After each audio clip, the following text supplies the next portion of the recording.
This is an interview on August the 2nd, 1999, conducted at Wittenberg University with Dr. Tom Taylor of the university faculty, being interviewed by Roland Matthies for the Clark County Historical Society.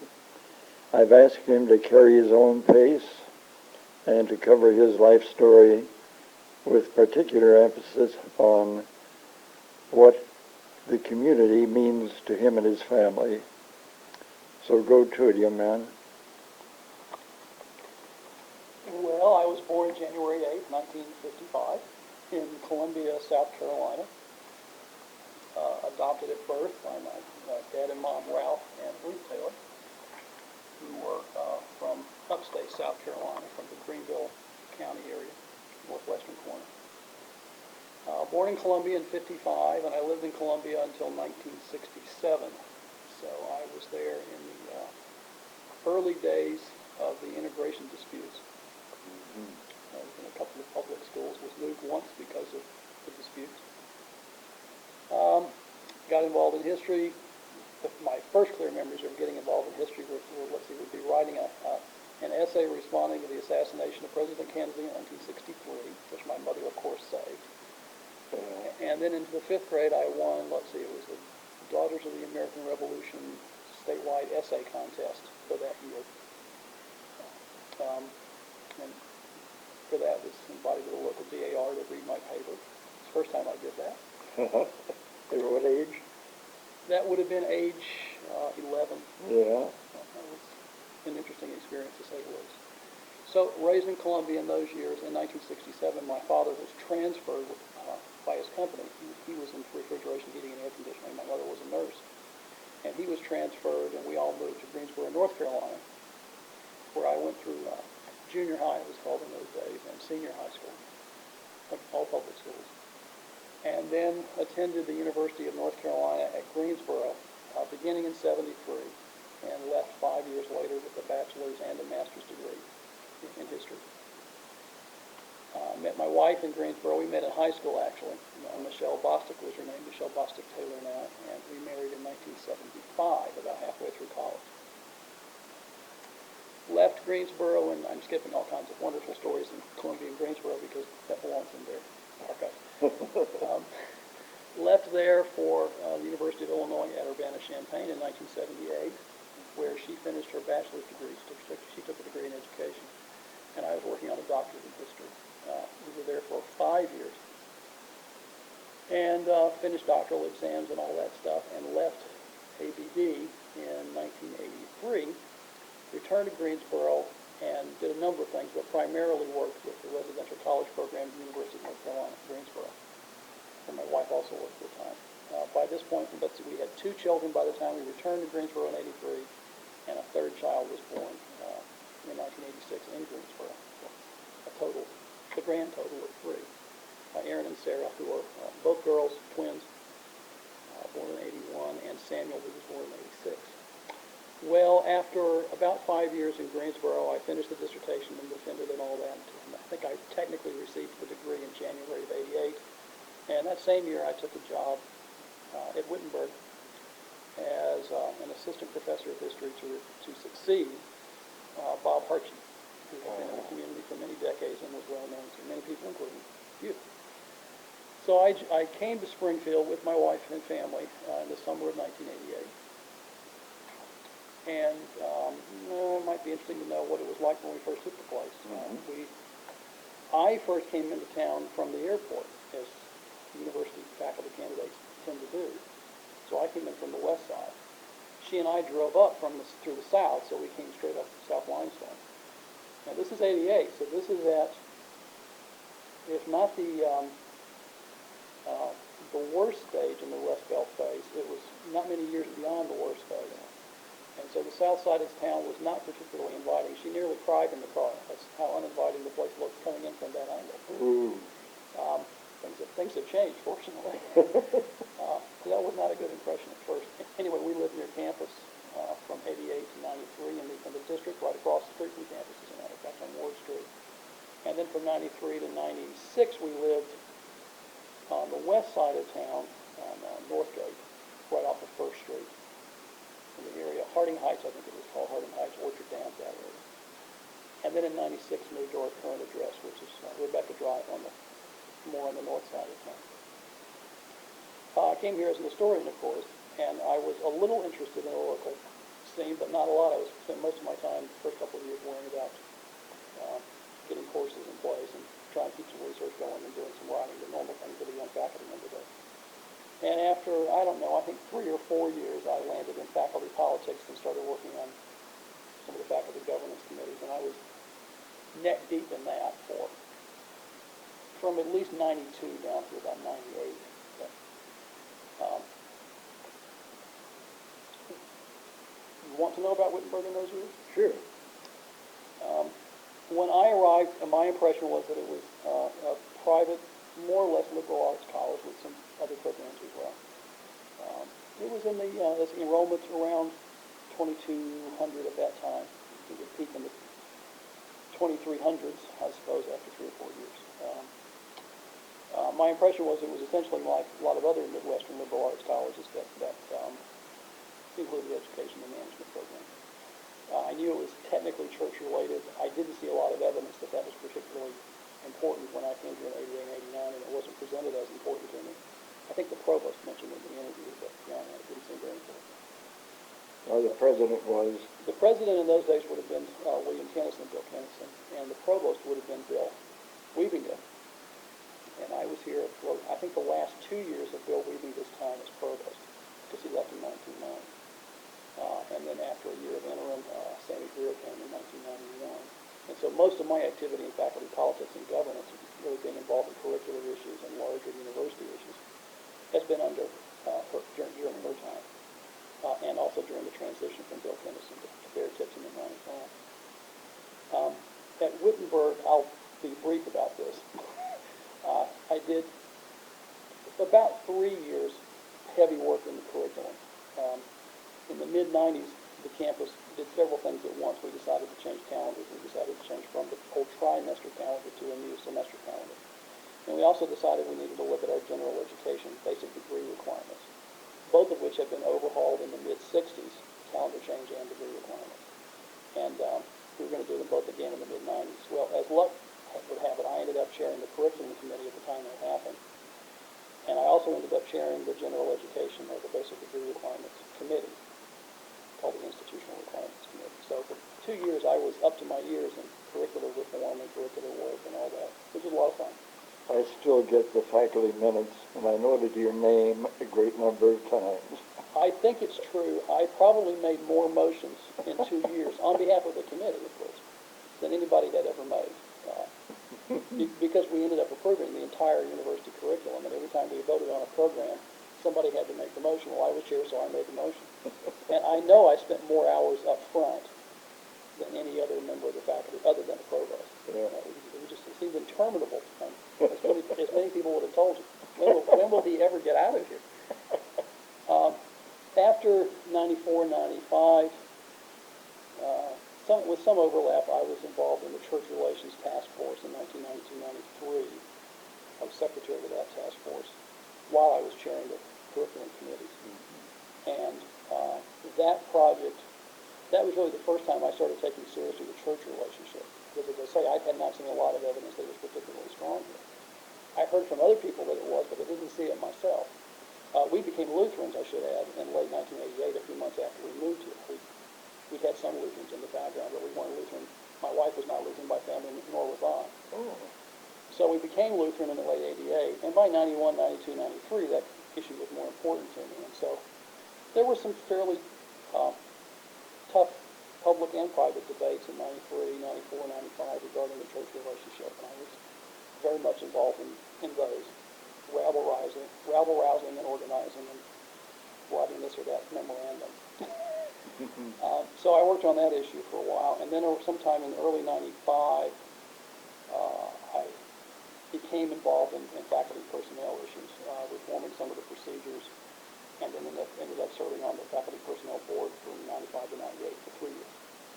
And during that time, I chaired that board also, and we revised some policies and went through a number of difficult issues. So I jumped out of one pot into another boiling pot, it seemed. in those same years, it would have been, I want to say, it was 1994, but it might have been 5. I think it was no, it wasn't Chuck Dominic. It was George McCann?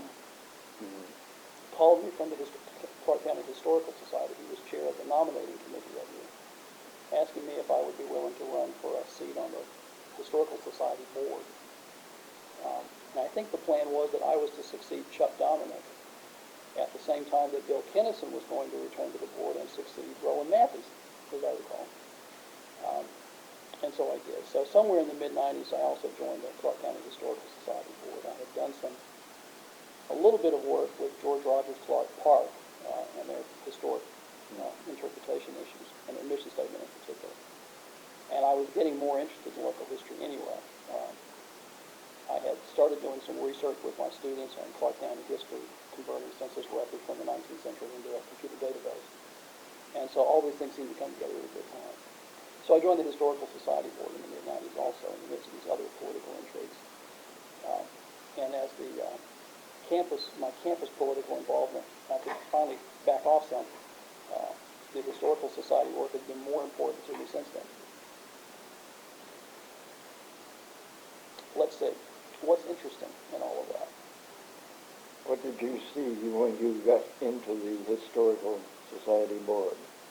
It was very interesting. I mean, I've been there. I think if you had to pick the 6 years to be there, Roland, I would have picked my 6 years. Not because I was there, but it was a great time to watch. I was there when we were existing on peanuts. Yes, and what I've been able to witness is the transformation from existing on peanuts Right. to a multi-million-dollar budget. Yeah. It is just fascinating. I'll tell you a story or two about that to sort of make the point, I think. This is how long is this kept confidential, by the way? It goes into the archives. Okay, it goes in the archives. But I won't be too explicit about some of this. But as soon as I joined the board, somehow I became aware that there were folks working with other folks in the community trying to arrange some of the funding for a museum. Because as you well know, the Society had this wonderful collection. And I was just stunned by the collection the first time I saw much of it. Couldn't believe it. It took me a long time to believe it. It had this wonderful collection, but didn't have a museum to store it in. Of course, at this point, the Society was not completely out of War Memorial auditorium downtown. Many records were on North Fountain, but a lot was still scattered about in various sites in the county. I suspect most board members at that time could not have told you every site which had stuff stashed in it. True. And it was a very low-key operation. I wouldn't say casual exactly, but it was clearly a low-budget operation. Very low budget. Pitiful. The president was Carolyn Thaxton, who was in one of her, she served 3 terms in a row, as you probably recall. And met Floyd and Virginia, and this was good because it was really good meeting some other professional people in the historical community nearby, because I had not known them before. And Virginia especially had done a lot of good work with Wittenberg students working on the community service project, and was starting to do work with history department students as interns. Mm-hmm. So those connections were good to make. The board itself was, well, we had a quorum almost every time we met. That wasn't a problem. So then and that's a difficult thing to get with boards. We tended to meet in early mornings those days, which morning I don't recall now. And for me, that meant taking one kid to school or 2 kids to school, and then going to the meeting, and then going off and taking others to school, sort of in and out sometimes. That was interesting.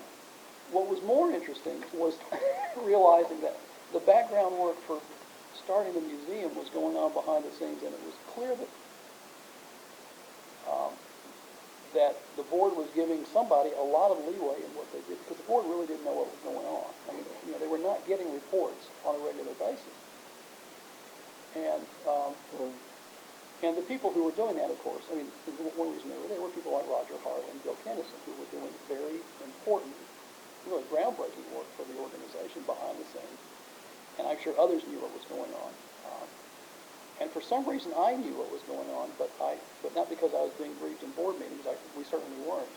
And of course, part of the reason for that was that, as you well know, when you're doing that kind of fundraising, when you're trying to get that kind of commitment, you can't go very public very early. You have to do this kind of background work has to be done before you even go to your own board.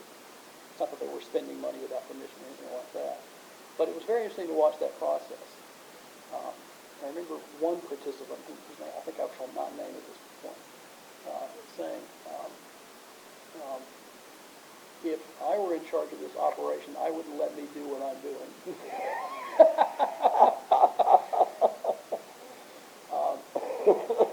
Fortunately, the president at the time, was Roland Matthies, had a good sense of whom to trust, and she gave him a lot of leeway. And of course, all that so far has worked out wonderfully. So the organization was not fly-by-night. We had very careful policy. We had lots of policies written, and all that was done. I'm sure it was loose. It was loose. And let's see, Dan Shovlin was the treasurer of the society at the time, and that was my first contact with Dan Shovlin. And it was very interesting meeting him and getting to know what he was like. And a number of very interesting people on the board.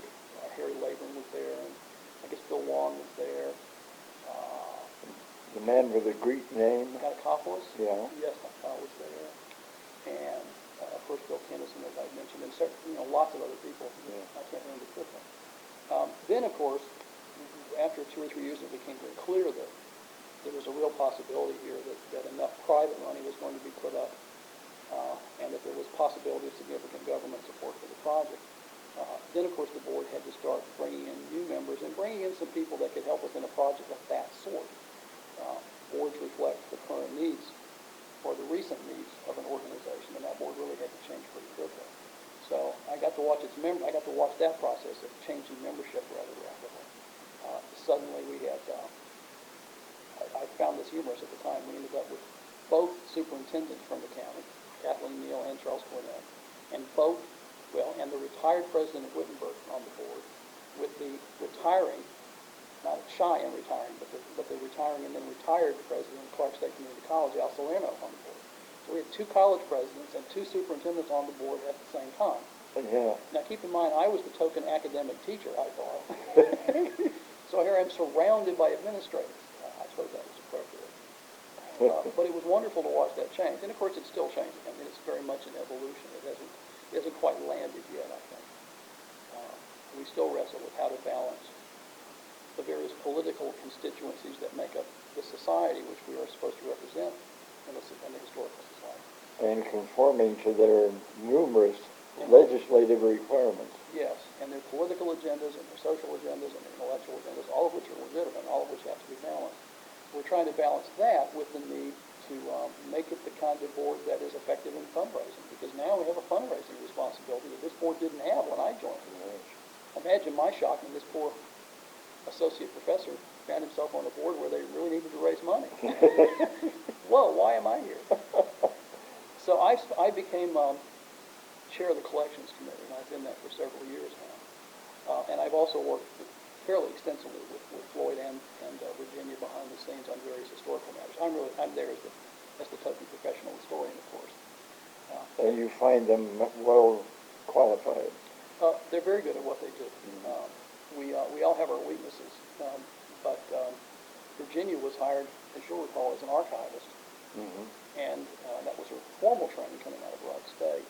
She, in effect, has taught herself to be a curator of collections of three-dimensional objects as well as an archivist, and she's very good at it. She used her public history training to make that transition, and she's been there long enough now, but she's had the time to make the transition effectively. And Floyd started out with a similar background at Broad State, a master's degree in the public history track there. But the master's degree in public history doesn't teach you how to be an administrator. It teaches you to some degree how to be a local historian. And he's had to remake himself as the projects have changed. I mean, imagine going from the organization you remember from the board to the current organization and having the same director. These are 2 different kinds of jobs, really, 2 very different positions. But I found them both good to work with. With me personally, they have each of them has been very good. I couldn't have asked for a better colleague than me personally. Good. And we've seen the collection grow at the same time. As soon as the project went public, of course, a number of people became more interested. Membership grew. In part, that's because of campaigns that were run by Rich Whalen and Dick Foster, in particular, I think. But also, as the design process became more public and there was public input into the design process and people could see what the possibilities were for the museum and saw that we were going to make the marketplace, help help it remain useful to the community and a centerpiece of downtown, then of course the interest to skyrocket, and we've seen contributions multiply several times, and there's been high quality contributions as well. My favorite moment in all that, just to show you how nice this can be, where all these things can intersect with real people, is that Jim Walsh, whom we both know, a Wittenberg graduate, and he's retired from Springfield Savings and Loan, I guess it was, in that Cornerstone Bank. Yeah. Jim and I have been talking about the possibility that Jim might donate some of his World War II era military gear to the society. He's been thinking about it for a while. He has a lot of his stuff that he had saved from his time on Guam in 1945. After the conflict had ended, but there was still a lot of work to be done. He was part of the occupying force there in 45, 46. And he and I talked a few times about his own experience in the 40s, his own experiences living in the community. Well, he was thinking about donating the stuff, and we finally said, yeah, let's do this. He wanted to do that, and he knew his family members could always see it at the society somewhere, right? And that would be a safe place for it. So I made the arrangements with the downtown office, and they said, well, you know, the designers of the museum, our exhibit designers, Bill Brown and David McLean, both from the National Park Service, who work with private museums on the side in the consulting capacity and design capacity. Floyd said, well, you know, if you're going to donate that stuff, why don't you come early next week? It was a Monday or Tuesday, because Bill and Dave will be here. And in fact, they're working on the veteran section of the museum. So, you know, Jim could meet the guys who were doing this, and he'd seen them in large movies, but he hadn't had a chance to meet them personally. So, you know, Jim and I got together and brought his trunk. He made his own trunk in Guam, by the way, and so he kept all his stuff in a trunk that he'd made in Guam, with his uniform and various photographs, et cetera, et cetera.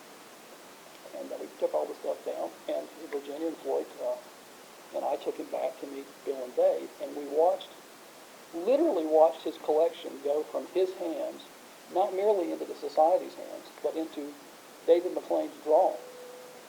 Because they were working on the veterans display, and they said, well, now we can use this. We don't have something from the occupation period. We can put it right here. So we watched them erasing lines and drawing lines again, and Jim had what is a very unusual experience for a donor. He literally saw where his stuff was going to go in the museum, at least in the design plan. He is such a modest person. I've never had him mention a word about that to me. He had an interest, well, you should interview him.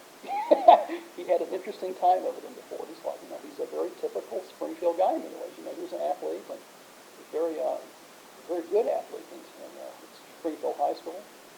Grew up here in the community, wasn't born here. He was fortunate, he missed combat in the Pacific. But he did military service in that time, and he can tell you about his training, et cetera. And of course, he has such a good collection. He can make visual connections to his life. Mm-hmm. And now that the museum will make visual connections for his life. And of course, there's so many Springfielders in Clark County who's just like that. And that's why I like that story, because he, unlike the person whose family later donates the material, he gets to see himself who's going to take care of it, how it will be taken care of, who's designing how it will be exhibited, and he gets to meet the designers. That's a fairly neat thing. Mm-hmm. Mm-hmm. Very neat. Well, that's a most interesting story. Let's switch now to that poor impression you had of Springfield when you drove in, and what do you think of it in current days? I should tell you that not long after I arrived, Warren Copeland of our religion department, Warren and I had contact. We met, for one thing. We met before I came here because he had been involved. He had interviewed me, I think, for a faculty committee. And I had maintained an interest in the history of American religion, and Warren taught the American religion course for the religion department, but he was happy to get rid of it, so he gave me his course, more or less, my first year or so at Wittenberg, which was nice. And about that same time, I think it was 1989, I don't remember the precise date, Warren was appointed to a vacancy on the city commission. Well, he's been there ever since. He's never left the city commission. He's been reelected every time in his own right, and I think he has, if not led the race, he has been in the one of the top two positions every time. Right. And as we both know, he's now serving a second term, non-consecutive term as mayor of the city commission and of the city. So because my office was down the hallway, and I tend to be interested in politics in general, it's genetic. Warren became for me not exactly a mentor, because we're not that we're that close politically, and we certainly are cordial. But when I would be confused by local politics or be interested, I'd stop by his office on the way to my office and ask him, well, explain this to me, or why do they do this? Because I came from the South. I had no experience with northern political structures. I came from a region whose politicians had very different kinds of names, Strom and Jesse and Fritz. I had an ancestor whose name was Zion Pinckney Taylor. Okay, and here I come to Ohio, and the names were like Glenn and Metzenbaum's a little interesting for a name, but not terribly interesting names. And also didn't seem to be very charismatic compared to what I was accustomed to, with these bigger than life Southern politicians. So Warren was really great for teaching me, and I think objectively. He wasn't trying to convert me, he wasn't trying to push me in a direction, just trying to help me understand how local politics worked, what was nonpartisan, what was not. The kind of basic things you have to know, that you would know growing up in Ohio, but I hadn't. So that gave me kind of, if not an insider's view on things, at least occasionally to get a sense of how the insider in politics felt. Well, knowing Warren and watching him in local politics undoubtedly has affected my perception of things, and positively. The most obvious changes would be in downtown. Tremendous growth on the west side, and commercial growth, the kind of fast food restaurants and chains and stores that most people expect to see in most places of much size anymore. We've seen downtown, I think revitalized is a fair word. I mean, the project there, the county library, the new library, I think it's just opened, or was just opening when we arrived in '88. And then the extension was finished not long after that. My family and I missed this argument over the arcade downtown, but we've been here, but we have seen the Springfield Inn go up, and of course the Chris Auditorium owned by Clark State, and of course now being involved in the marketplace renewal for the Heritage Center. I've been very impressed, frankly, that downtown has come back to life, and that while many of the structures are brand new and bear little resemblance to the old, there is enough of a connection to old Springfield that there's some reminder of the historic past of the place. And we've all seen the population move, it might be better to term than population growth out in the county. The population of Springfield in my time has been fairly stable at around 70,000 people in the last decade. Although it had declined considerably from its peak of near 90,000, I guess, in the late 50s, early 60s. But by the time I arrived, it was pretty well stable, and has remained pretty stable since then. As has the population of the county remained stable at about 140,000. So what you're seeing are the changes, not the changes that are made by a lot of people moving in, which causes rebuilding, but adjustments, old things being torn down, new buildings being built to replace the place. So yeah, the place looks much better than it did in those days. I think some of the problems in educating the city's children remain. That's as demanding, it's if anything more demanding now than it was. I think city governance, from all I can tell, has improved in the last decade. City manager, from my point of view, has been quite good. Excellent. And a lot of people who know far more about it than I would say so. And I think the county administration has very much improved. I've been impressed with the commissioners, especially in the last several years, as I've been more involved in Clark County Park District issues and as well as city issues. Well, let's reflect a bit on the park board situation since you were involved in it. Do you think the combining of the two boards speaks well for the new development at George Rogers Clark Park? I come to that from two different directions, and those two different directions in this case collide with one another.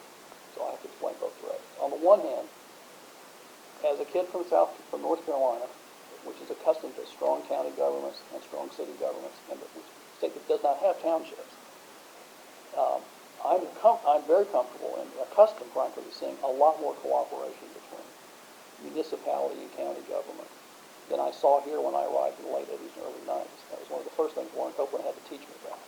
What's a township? I understood why a township was here historically. I didn't understand why they were still here historically. Yes. I don't either. I understood why they were here in the 1780s, but this was the 1980s. I don't understand that. And so, for a county this size, this is the smallest town I'd ever lived in, Springfield, by the way. the idea that we had so many different organizations apparently duplicating services or that were not consolidated into one service surprised me a lot. So philosophically, and I think based on my own experience, I favor combination of services whenever it's appropriate, whenever it will work. And that's not always appropriate by any means. So I've been very much a supporter of the consolidation efforts and the conversations between the city and the townships and the county.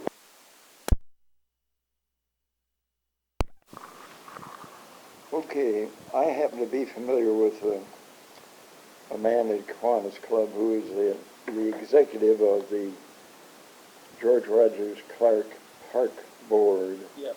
As a pro.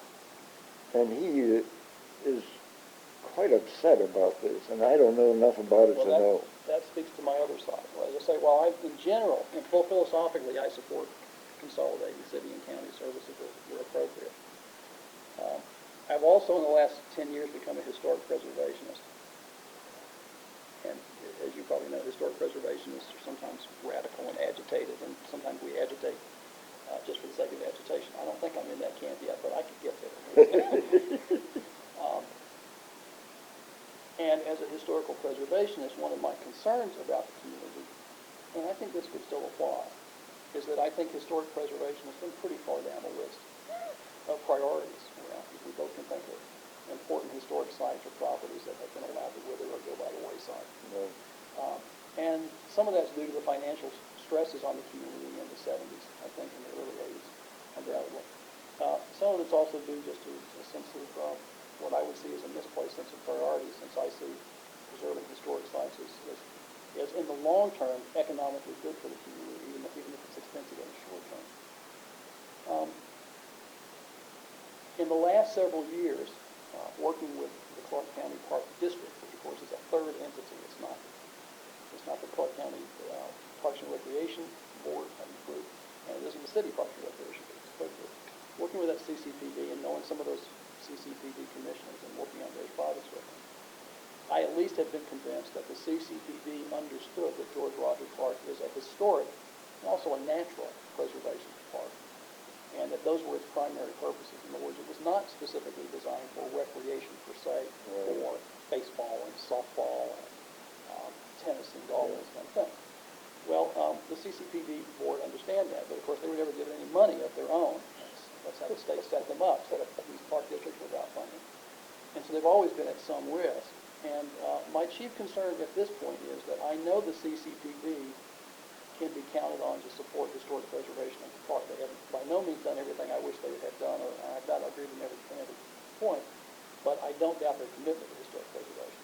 The problem is that when you so there's a part of the CCPD's work which is essentially historic and yes, some natural preservation at George Rogers Park, which was their principal property at first. Now, as they've expanded, doing more with the bikeways project, they're getting more and more into recreation for recreation sake, at least on different sites. The problem is that the city park and recreation system and the county parks and recreation system are just that. They are parks and recreation systems. They don't have as any part of their missions historic preservation. And they will not have people in their management teams or on their boards who have any background in historic preservation. And ultimately, that's what concerns me. I don't doubt the sincerity of people currently who say, well, don't worry, we're not going to interfere with anything. But the real issue is what happens 10, 15, 20 years down the line when you have very different players. I don't see a structure yet that is designed to protect historic preservation out of George Rogers Park. And that concerns me greatly. The training for parks and recreation work is dramatically different from the training for historic and natural preservation work. Very different programs. We've been fortunate out of George Rogers Clark in that the director, Jim Campbell, has taught himself a lot about these matters, and he's very careful to listen to the historical community and to lots of groups, but he goes out of his way to listen to the professional historical community. And what a pleasant man to deal with. And he's a wonderful man to deal with. I've really enjoyed it. I'm really impressed with it. And I worry not so much about what will happen while Jim's on the job, or even while the current CCPD commissioners are on the job. I think biologically he can. But you don't know what happens when it comes time to replace a Jim Campbell.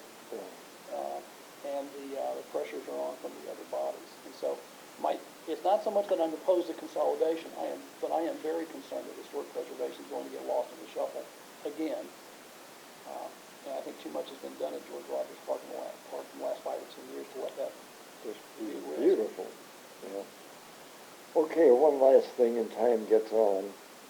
This new place that has been opened up near the Clark Park, that was created through the beneficence of the Davidson family. Mm-hmm. What is it? The land there is of course, the land below the hill, which the hill has been developed and turned into a housing development, upscale housing development, the top of that hill. Yeah. And the land that has been bought, thanks to the Davidson Trust and a number of other friends of the park, is, of course, bottom land, floodplain land. It's been cornfields for a long time in our recent day.